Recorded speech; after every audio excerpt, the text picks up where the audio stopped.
So hello everyone, welcome to Researchathon, the world's first research proposal writing contest. So the event is intended to challenge students from all around the world to explore the world's most pressing problems and to better understand the world around us. I would like to thank you in advance for making a difference in the lives of your peers, mentors, and communities. My name is Mohammed, and I'm the Executive Director of Researchathon and the founder of Rat Scholars. So let's unpack that for just a little. So Researchathon is the event that you're attending today. And Rat Scholars is a federally incorporated nonprofit that is based in Canada. It encompasses students and healthcare professionals that are dedicated to radiology-based scholarly pursuits. We basically leverage radiology research to engage students and healthcare practitioners alike. And just a little about me, I'm a second-year student at Dalhousie University studying health science, and I'm a research assistant at the IWK and Sunnybrook, focusing on the applications of artificial intelligence and machine learning in the field of radiology. So research, of course, is a huge part of that. And on the internet, research is permanent, scalable, and collaborative. And if all participants can just mute themselves, thank you. I invite you to join my mission and share the ideas and resources you'll make and receive. You'll find you'll gain far more from receiving than from hoarding. 2021, as we all can attest, is a historical year. And we hope this event helps you feel ready to step up to the unfair responsibilities that have been thrusted upon you. I would like you to keep a mental note of how you feel during the next 48 hours, as well as how invested you feel. The question is, how much do you care? This will ultimately govern the caliber of any impact you make. Regardless of where, who you are, or how you are, know that you're not alone. Know that there's plenty of support here. In this opening ceremony, for example, you'll find descriptions and deadlines to make the most of the Researchathon. And please have fun too. I'd like to begin today's meeting by acknowledging that we are located on ancestral and/or unceded lands of various First Nations, Inuit, and First Peoples. While we meet today on a virtual platform, I'd like to acknowledge the ancestral contributions of First Peoples and all multicultural communities. This acknowledgement reaffirms Researchathon's and my own personal commitment to respecting other traditions and improving relationships through enhanced cultural respect, awareness, competence, and collaboration. You can move on to the next slide, please.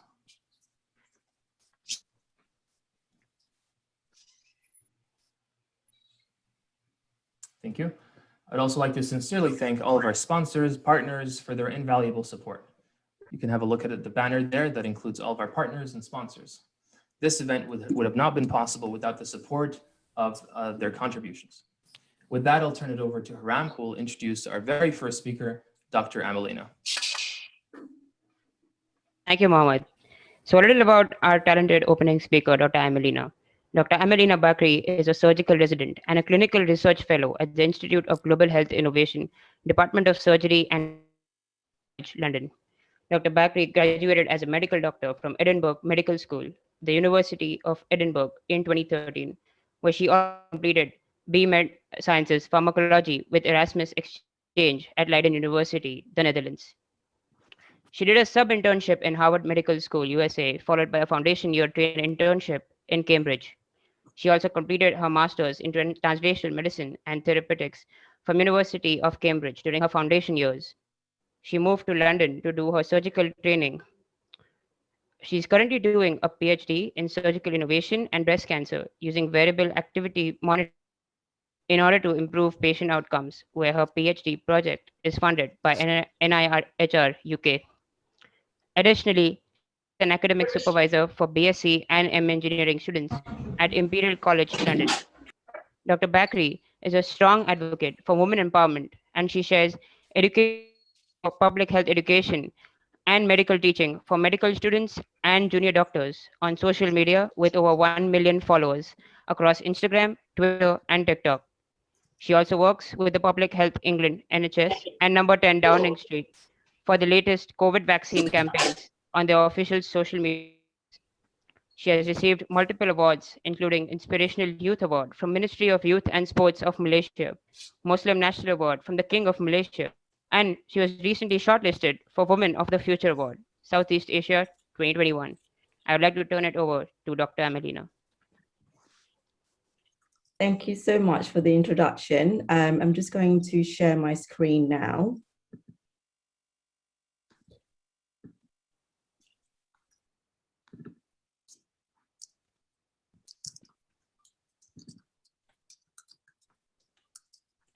Can you see my screen? Yep, we can. Yes. Perfect. Thank you so much. So hello, everyone. My name is Dr. Melina Bakry, and thank you so much for the introduction. So I am a surgical resident and a clinical research fellow at Imperial College London, and I will be presenting a wearable technology and breast cancer surgery, the bracelet study. So just a little bit about myself. I know that you've already introduced myself, but just a little bit of a brief overview. So I'm originally from Malaysia. So I moved to the UK at the age of 17 after receiving a scholarship from the Central Bank of Malaysia. And I did my A-levels and then went to Edinburgh University for my medical school and graduated in 2013. And then followed by my postgraduate year 1 and 2 in Cambridge for my junior doctor's job. And I did my master's in Cambridge University and graduated in 2015. And then I moved to London for my surgical residency. And whilst during my surgical residency, I won a clinical research fellowship to do my PhD at Imperial College London in surgical innovation and breast cancer surgery. So I've actually just finished my 24-hour shift resident on call in the hospital this morning. So I did not have enough sleep at all. So just bear with me for today. So I'm very delighted to be the first speaker for today. And thank you so much for inviting me and to be part of your amazing event. So wearable technology, what is wearable technology? So wearables can be worn like on your wrist, like smart watches, for example, you have your Fitbit, Apple Watch. You can also use smart glasses like HoloLens. So all these wearables can be found on multiple different locations on your body. And they are commercially available. You can buy them on the store and can be used by anyone. They are widely used in research studies on healthy volunteers as well as on chronic and cancer patients. So for example, wearable activity monitors or WAMs on the wrist enable arm movements to be captured in a non-obtrusive manner. So they are increasingly being used to measure physical activity in patients with cancer, stroke, Parkinson's disease, and orthopedic surgery. So this is just some examples that you may find on the literature. So increased physical activity has been linked to better outcomes with improvement in quality of life, reduced complication rates after surgery, and reduced hospital length of stay. So there are so many different advantages of increasing physical activities.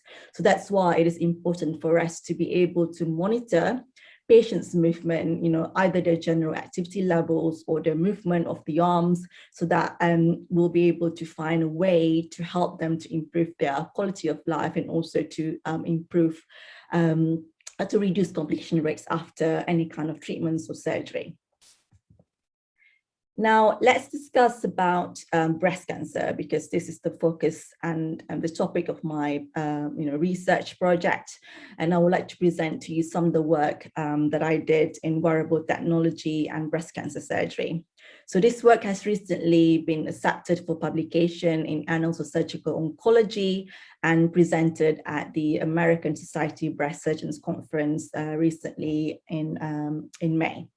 So breast cancer is the most commonly diagnosed cancer worldwide, as you may know. So since 1970s, the breast cancer mortality rates have reduced by about 40%. So with breast cancer survival increasing due to advances in screening, diagnosis, and treatment, greater emphasis should be placed on addressing the complications and long-term effects of treatment. Now, so what are the long-term complications associated with breast cancer treatments?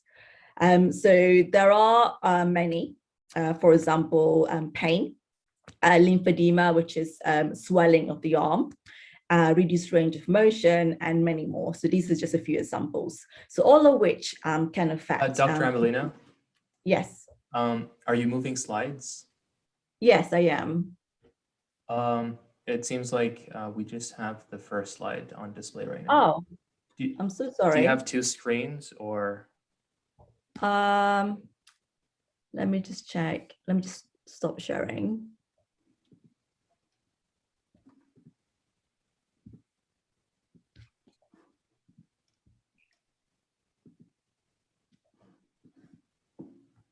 Oh yeah, now it looks good. Can you see it So now? you're Okay. on background. All right. Yeah. Sure, thank you. Sorry about that. So yeah, so these are the long-term complications after breast cancer treatments of pain, lymphedema or swelling, and reduced range of motion. So all of which can affect patients' daily activities and reduce their quality of life. So breast cancer patients receive multiple modalities of treatment, such as breast and axillary surgery, where you do surgery on the armpits to remove the lymph nodes on the armpit region, radiotherapy, hormonal therapy, chemotherapy, and breast reconstruction surgery after mastectomy. So that's when you remove the whole entire breast and do a reconstruction surgery. So these different types of treatments are determined by the stage of the cancer, the grade, receptor status, and also the histology type of the breast cancer. And as you all may know that, breast cancer treatments can be quite invasive. So the current methods of measuring upper limb complications or the arm complications are mainly subjective. So what we currently use in the literature at the moment in research studies are mainly questionnaires. So for example, the one that we most commonly use in breast cancer is the disability of shoulder, arm, and hand dash questionnaire. There are also objective measures such as, tonometry, where you can measure the range of motion of the arm movement.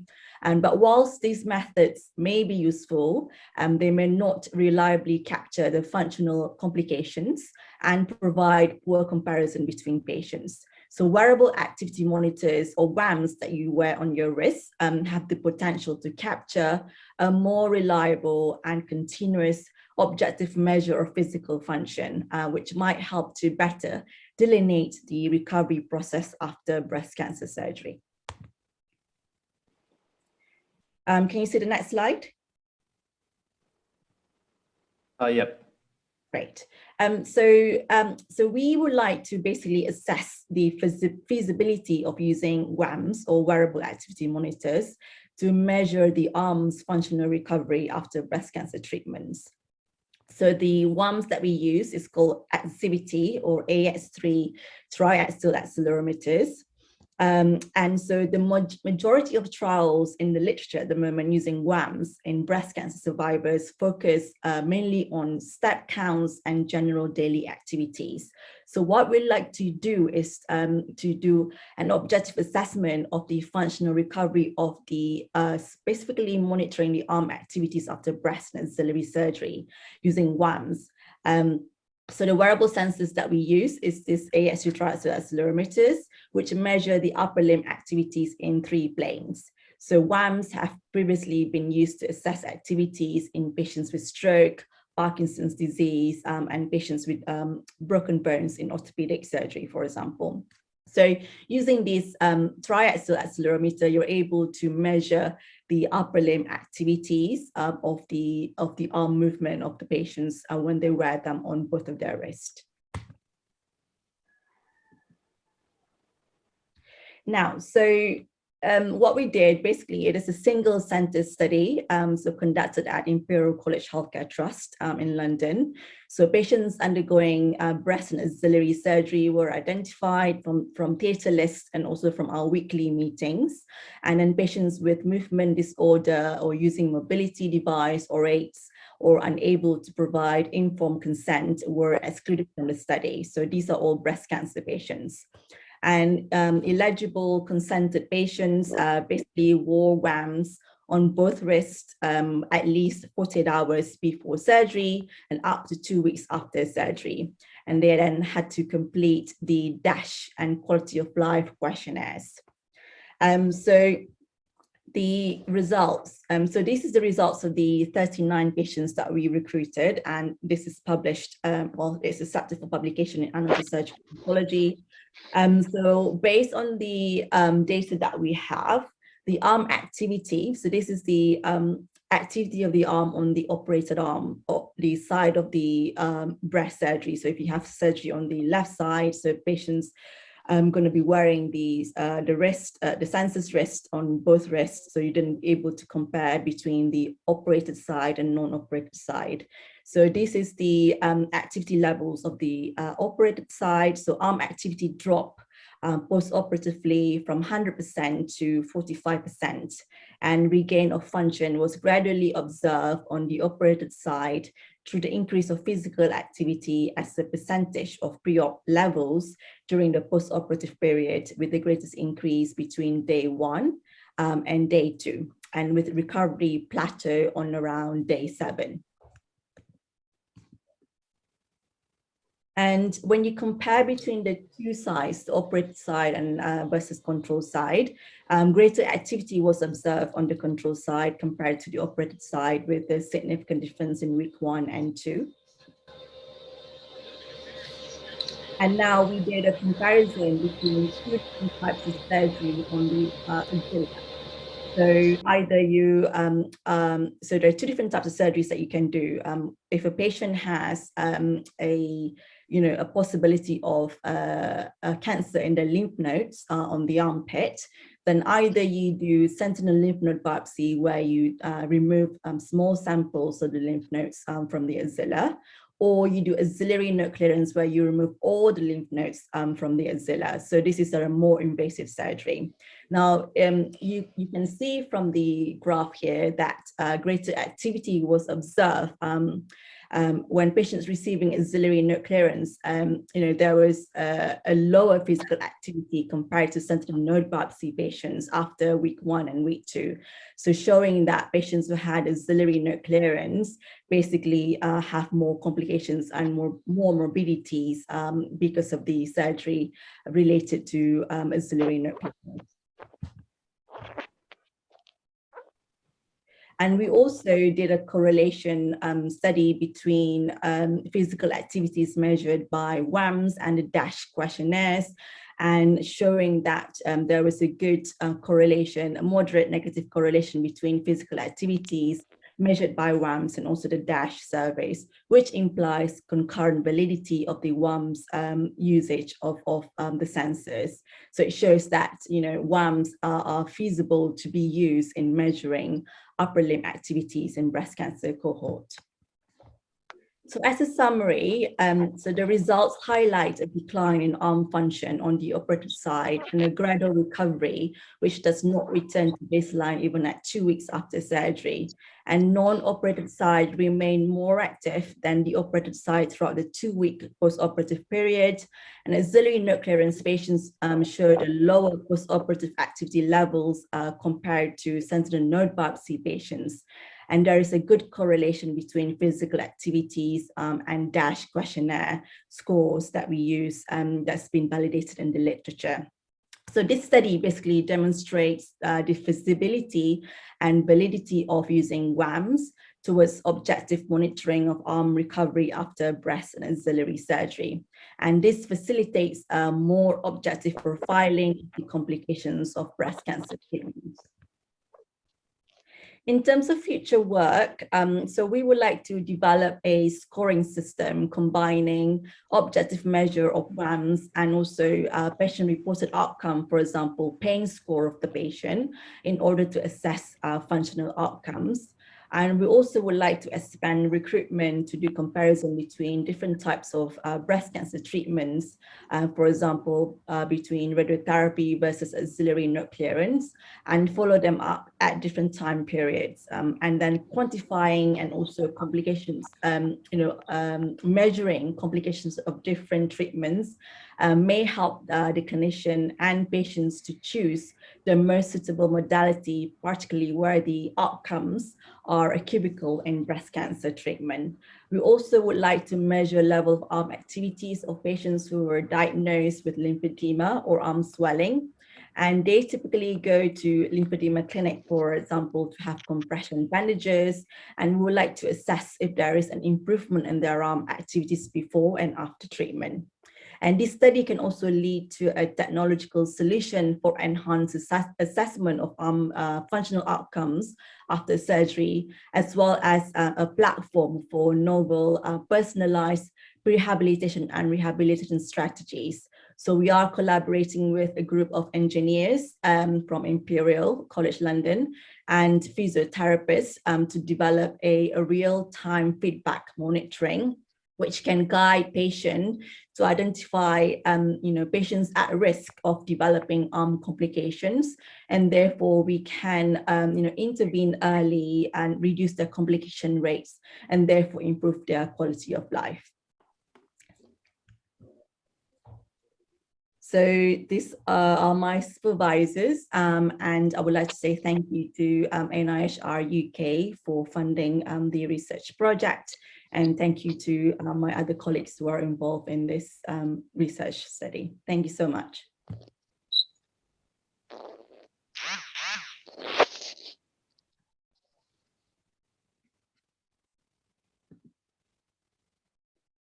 Do you have any questions?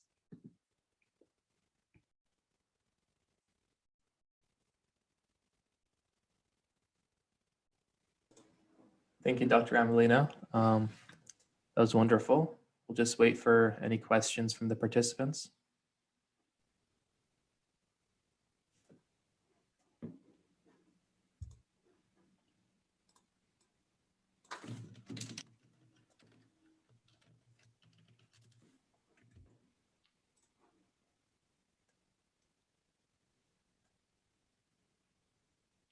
Go ahead.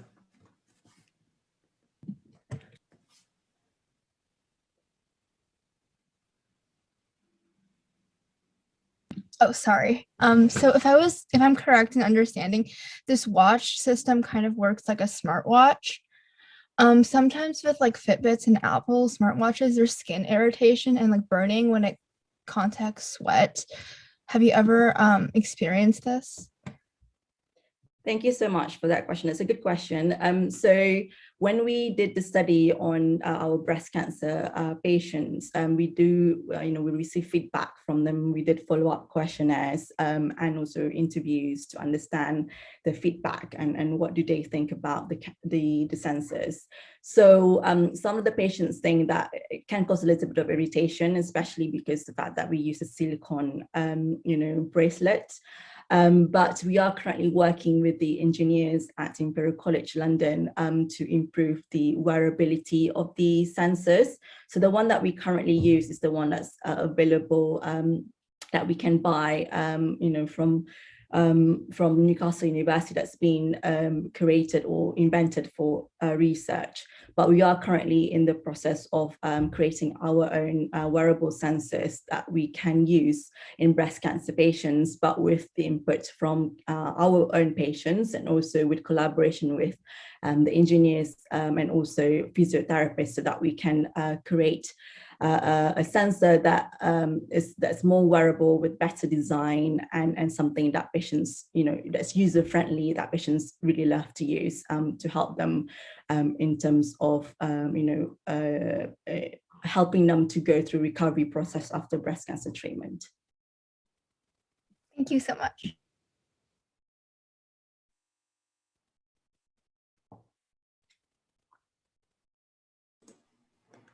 We do have a couple of questions in the chat. The first one is, my question is, could this wearable technology be used for other purposes as well? Yes, definitely. So this wearable, so like I mentioned in my introduction, they have been studied in multiple different, settings in research, particularly in stroke patients, as well as orthopedic surgery and Parkinson's disease. So they are being widely used in those different areas of research, and also in cancer patients as well. But this is the first study looking into using the wearable technology in breast cancer patients.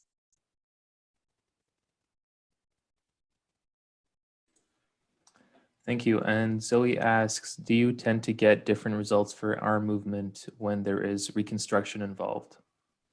So yes, based on our preliminary results from our feasibility study, when we did a comparison between patients who had a mastectomy, so that's when you remove the whole entire breast tissue, and in comparison to breast reconstruction surgery, so that's when you do mastectomy as well as reconstruction of the breast. So it is more invasive and take a longer time to do. And also normally, it is more invasive for these patients.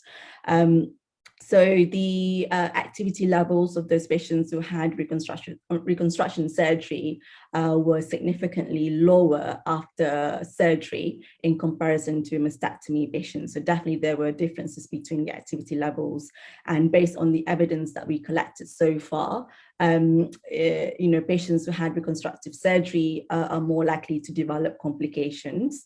So we do need to help them and support them throughout the way of their recovery process after surgery. So having the wearable technology will help them to go through that process so that they can, once we were able to create this personalized rehab program, so we'll be able to support patients throughout their recovery process after surgery. Thank you, Dr. Melina. And this is more of a fun question. So can this be used through widely available existing devices like Apple Watch?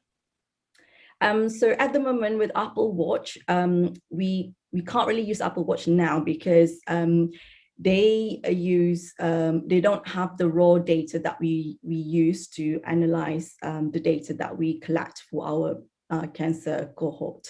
But we are thinking about moving towards that direction because this is only a feasibility study, and we were trying to gather more data and do comparison between different types of breast cancer treatments. So once we get the baseline data of how these patients, normally move before their surgery and after their surgery, and then getting feedback from patients. And then we would like to have, use the data that we collect to then create a software or an app, which can then be compatible with Apple Watch, and also an app that you use in your mobile phone, for example, which we can then use easily in our day-to-day activity. So that is our aim in the future. But at the moment, it is still we're still in an early stage. So we're still looking into, finding out the data and see what works and what doesn't work. And then once we know exactly what's happening, then we can then incorporate that in the future. Perfect, thank you. And it seems like we have someone who has his hand up. Hey, ma'am, I was just wondering regarding one thing. Ma'am, why don't ma'am over the part of after the data is collected with the device, ma'am, why don't you use a machine learning algorithm that could actually help to pre-predict a certain type of cancer? That could be really helpful to predicting a cancer. It could go with an unsupervised learning, which could over which a machine model can be trained. So the question is whether why didn't I use machine learning to predict outcomes? Is that correct? Yes, ma'am. Okay. So yes, we that's a good question. So actually, we are looking into that. So we are working with the software engineers at the moment to look at the data and see whether the data that we have that we collected in a short period of time, 2 weeks after surgery, whether we can then use that data to predict outcome in the future. But we do need to recruit many thousands of patients in order for us to do that. And at the moment, we are still at an early stage, and we've just recruited less than 100 patients at the moment. But if we do have enough data, then it is something that we would like to do in the future, is to use machine learning to be able to predict outcome in the future. Yes, ma'am. Thanks a lot. Thank you. And there's another question in the chat. So current WEMs are great at monitoring activity and providing real-time feedback. Are you looking forward to integrate current Fitbits, smartwatches, etc., with specific feedback for your patients? Yes, yes, correct. So that is our end goal after recruiting more patients and then collecting more data. our end goal is to then do an RCT, which is a randomized controlled trial, to compare between a group of patients who don't receive feedback and just a normal usual treatment management that we normally do in the hospital, and another group of patients would receive, wearing the watch and also receiving feedback about the level of activities, and also receiving support from physiotherapists about what they should be doing after surgery and before surgery. And then we'll do a comparison between the two groups and see whether there's an improvement in terms of outcomes and quality of life for these two different types of patients.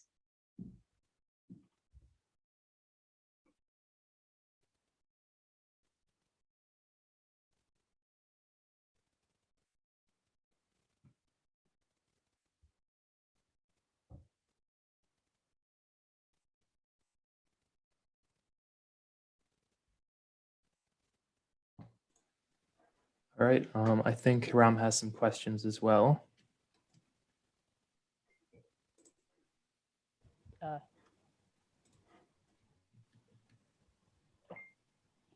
Yeah, I'll just put it in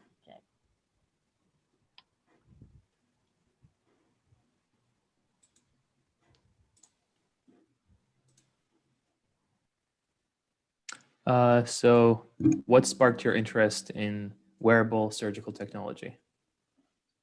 Good question. So I use Apple Watch myself, and in our Department of Surgery and Cancer and Imperial, there are a lot of researchers, doing research in AI, wearables, and robotics, and so that's the type of area that we focus on in our department, and our lead, Professor Lodar Darzi, is the one leading the institute. So it is one of the areas that we do a lot of research on. So that's the reason why I'm interested in it. And I have more of a casual question. So what does it feel like to be doing your PhD while also doing your residency? I mean, it must be quite busy to balance both. And I'm aware that you're also a wife as well. So you have quite a busy life. Yeah, it is busy. I mean, I've just finished my 24-hour shift on call this morning, just had a little bit of sleep and woke up just before this program started.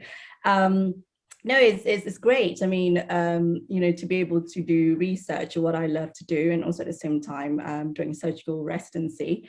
And I mean, it is what it is. So if you want to, I want to do both in academic at the same time as clinical work. So you can choose either you want to do just clinical work, focusing on your surgical training, and but you still need to publish and do research, but not formally. But if you want to get involved in academia and do teaching and work with the university, then you need to be doing your PhD. So it's just one of the things that I am interested in. It's just yeah, it is what it is. You just need to make sure that you know how to manage your time well, and good time management is definitely one of the keys. It's really important, but it is what it is.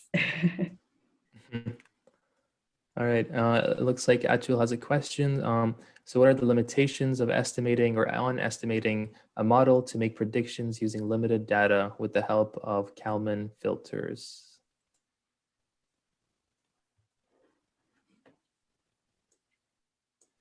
So is that a question for me? Yeah. So what was the question again? So what are the limitations on estimating a model to make predictions using limited data with the help of extended Kalman filters? Not sure what Kalman filters is exactly, but. Right, okay. So we are actually working with engineers with this. So I'm not an engineer, so I don't really know what Kalman filter is, but that's probably not the right question for me. But we do use, we work together in collaboration with engineers in this research project, and they do most of the data analysis part of it, and I'm more looking into the clinical aspect of the research. So any kind of more technical aspect of the research will be done by the engineers. So yes, thank you so much. But I don't know.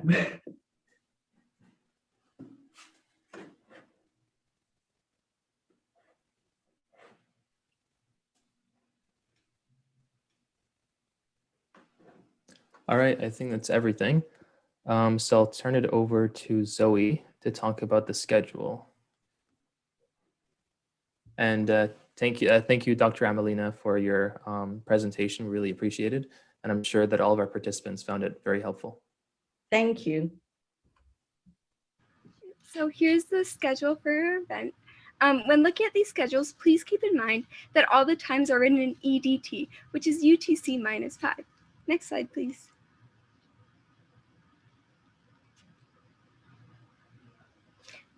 Okay. Here's tonight's schedule.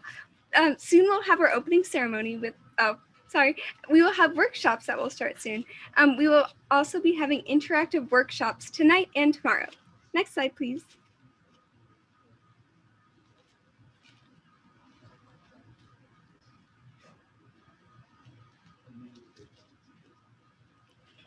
Ooh, so in a second, you'll see tomorrow's schedule.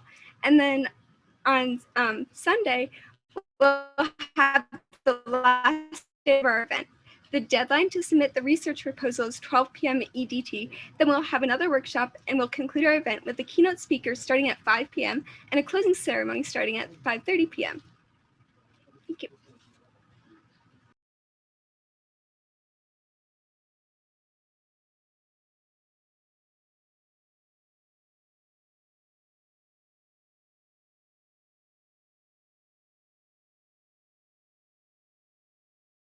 And now Jackson will talk about the code of conduct.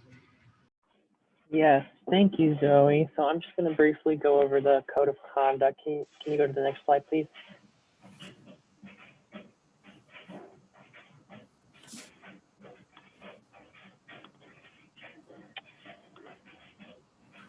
Okay, I'll just pull it up on my end. So there are several rules that all participants must follow. I'm sure that nobody will violate them. I'm looking forward to seeing what everybody produces from this researchathon. So one of the first things is that photography is encouraged, but make sure that you give people enough time to ensure that they have a reasonable chance to opt out from being photographed. So just give them about 10, 15 seconds, I would say. So the second point is the researchathon focuses on discussion of projects, what issues and solutions. So free speech is a necessary factor to ensuring that all voices have an equal chance of being heard. And then our third and final point is if the researchathon organizing team receives information regarding harassment by a certain participant, our team may take any appropriate decision with regards to the situation, including but not limiting to expulsion from the researchathon, policy for the people and RAD scholars platforms, as well as identification of the participant as a harasser and agitator across all these communities. So I'm hoping that does not happen for anybody. And with that, I will turn it over to Zoe again. Hi again. Oh, next slide, please. Ooh, okay, so we'll briefly go over the requirements for your proposals, but more detailed information can be found on our participant guide located on our Notion page, bit.ly/researchathon. If someone can put that in the chat too, so everyone will have access to it, that would be great. Your proposals should be 10 to 12 point font with 1-inch margins and 1.5 spacing. Your research proposal should be 3 pages in length, not including the citations and appendices. Include citations and appendices, have graphics, i.e. tables, charts, images, etc., that are embedded in the Google Doc, and have captions, and have an informative title. Utilize headers and subheaders while appropriate to organize the content. We will be also, we recommend that you have a title, overview, research questions, significance of research method, data analysis, discussion, conclusion, and references/bibliography, and appendices. If these sections and/or succession doesn't really work for your paper, please feel free to customize it to your needs. This is just a suggestion of how to format it. The citations may be done in any style, but must be consistent throughout the research proposal. Your topic must fit within the track of technology, healthcare, racial and socio-cultural cultural biases, or environment in order to submit your proposal and compete with other papers in your track for prizes. If you would like some examples of problems you can address, look at our Notion page under problem statements, and that's the bit.ly link that we talked about earlier. And next I'll be handing it over to Haram to talk about the video pitch. Thank you, Zoe. Can we have the next slide, please?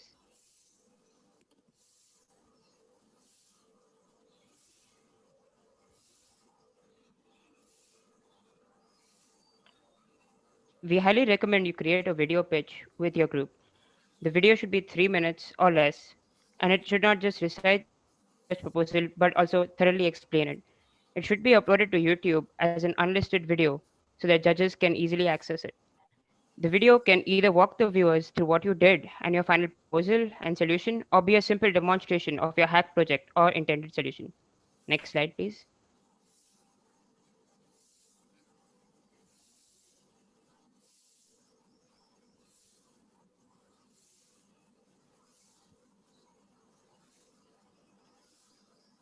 Pay attention to your intended audience and why you have chosen this audience, which can be the general public, local or federal authorities, or the scientific community. The theme of your work, potential publications, how to grab and keep your readers' attention throughout your proposal through the use of metaphors, anecdotes, and rhetorical questions. And finally, summarizing a proposal with a conclusion to make a convincing case overall. Can we have the next slide, please?